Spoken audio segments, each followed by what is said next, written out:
Friends, in this video we will see an example of Fibonacci series. Here we have variable a equal to 0, b equal to 1, and we will use for loop. It will go through 0 to 9. We will print a, c equal to a plus b, a equal to b, b equal to c. This is just swapping assignments, and now we will run this program. Let's see the result.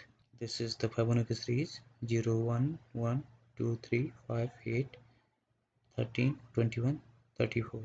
Now we will see this example with some large number. Suppose that number is 25.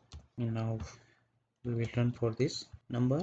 Now we will run. Here you can see the Fibonacci series for 25. The for loop will run 0 to 24. So like this you can see this series, which is the Fibonacci series. Thank you for watching.